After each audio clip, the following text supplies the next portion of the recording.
Welcome to MojoPlays, and today we're counting down our picks for the most difficult bosses to come out of one of gaming's most popular subgenres.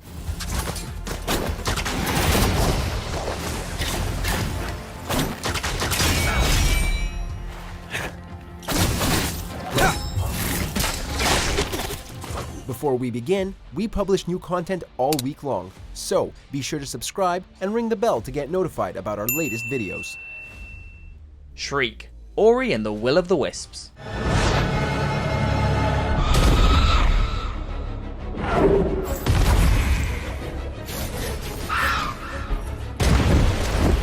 Ori just has the worst luck when it comes to gigantic murderous birds. The final bout against Shriek demands the player show off their skill when it comes to both combat and traversal. While dodging incoming charges and lashing out with those spiritual sword swings might sound easy enough, that all goes out the window when Shriek erases the floor and forces you to fight mid-air.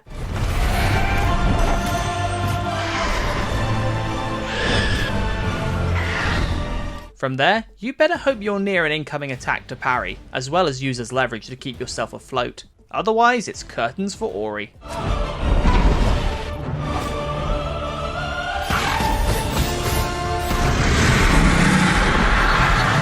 Bahamut, La Mulana.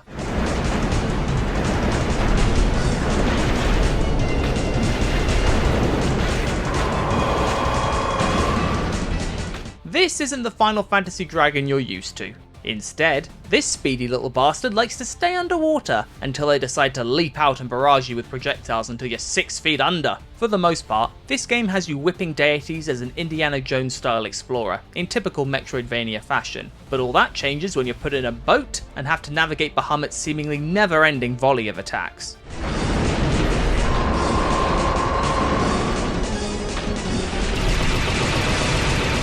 The changing gameplay style completely throws you for a loop, as will the minimal time given to you to swerve out of the way before you're dragged to a watery grave.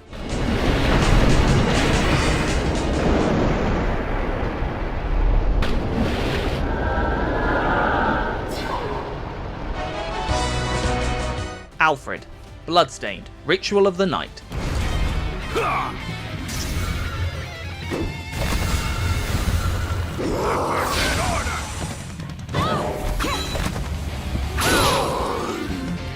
Why won't you stay still? Even amongst the plethora of monsters Miriam has been forced to confront, the most infuriating and dangerous boss she faces is this crackpot magician. Why? Because the old coot won't stop running around!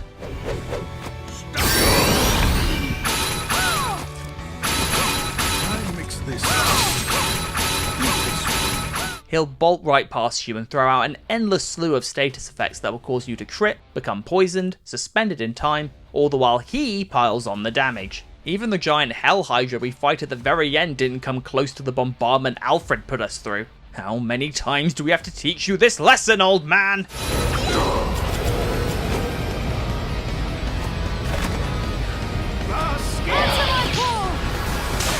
Menolias, Prince of Persia, The Lost Crown. You're giving me no choice.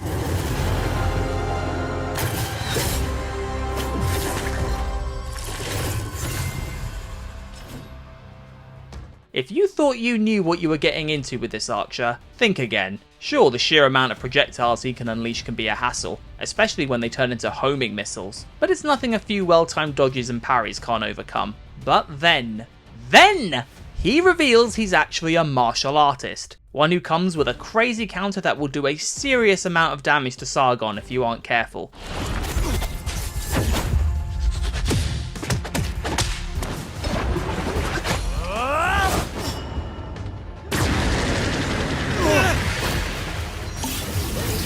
So now he's a threat at both long and close range. Hope you've got your timing down, otherwise you're likely to get impaled with either a divine arrow or an unholy fist.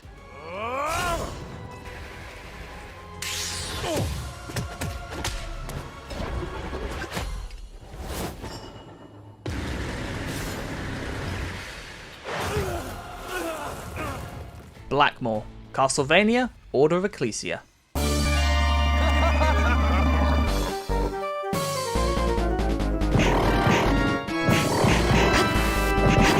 Shinoa may not be a Belmont or have the infamy of Alucard, but she does have a rogues gallery that is particularly harrowing to overcome, chief among them being Blackmore, who prefers to let his shadows do the fighting for him. Cornered, Blackmore's dark duplicate will lash out with claw strikes and bursts of dark magic that will fill up the screen.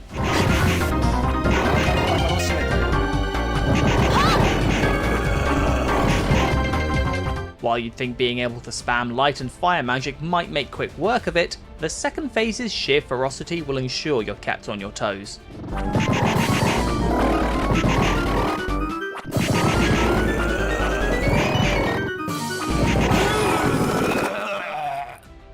Witch of the Lake, Sultan's Sanctuary.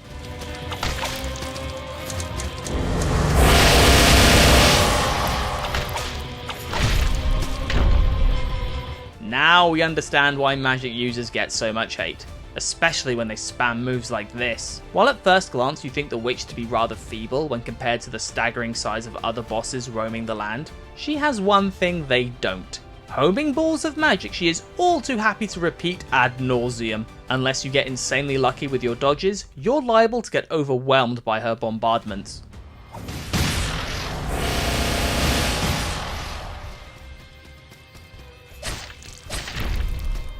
Which will inevitably trip you up and leave you wide open to be smothered by even more of her crazy kill animations.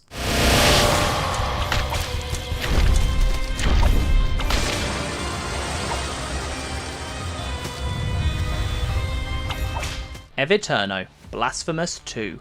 Papa Penitent takes no prisoners.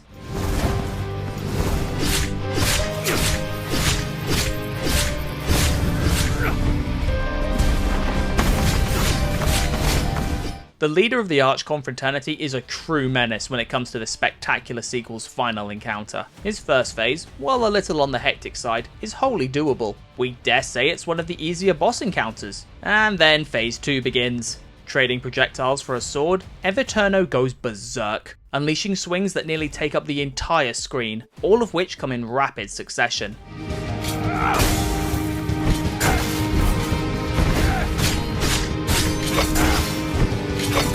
Combine that with his tricky to telegraph move list, and it's fair to say you'll be clashing blades with this ancient sentinel for quite a while.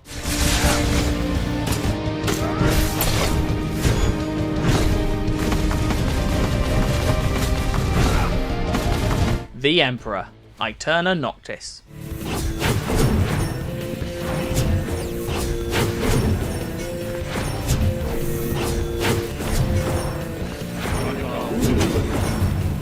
Don't let that moustache fool you, this guy is no joke. His first phase alone is enough to make you sweat, what with him teleporting around the arena, launching his blade, using wide swings, and unleashing sunbeams down from every direction.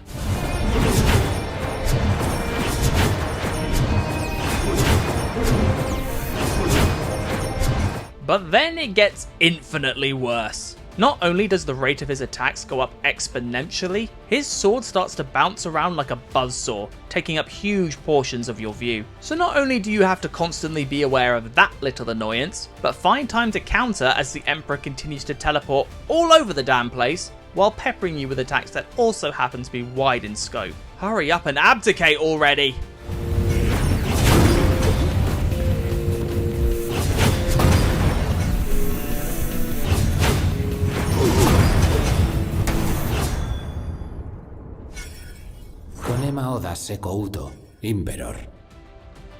Beak, Metroid Dread.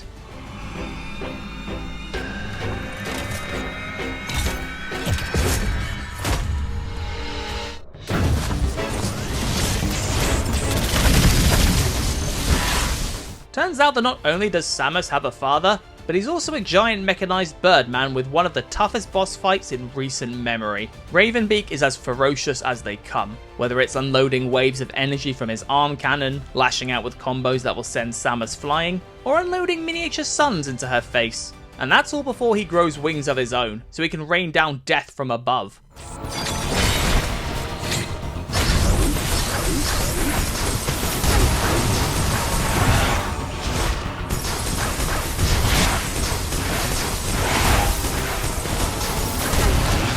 It's a true gauntlet, so you can imagine the joy we felt watching Samus melt Ravenbeak's face off after she leveled up into her Metroid form.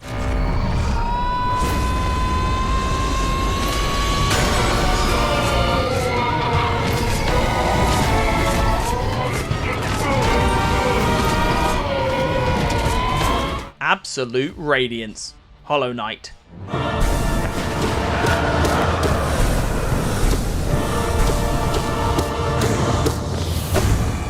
The final bout of this seminal Metroidvania was no easy feat, what with you having to not only battle through the Titch of the Hollow Knight in order to reach the Godmoth, but then had to endure her never-ending onslaught of attacks. It was rough. And then along came the Godmaster DLC, where it introduced us to a stronger version of the Radiance. We didn't even think that was possible, and yet, here we are.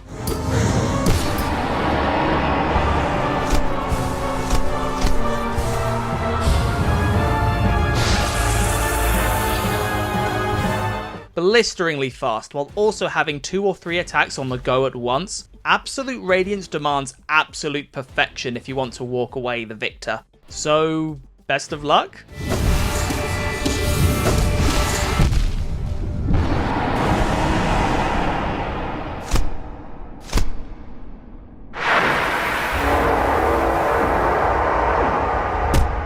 Which of these bosses made you swear off Metroidvanias forever? Let us know in the comments.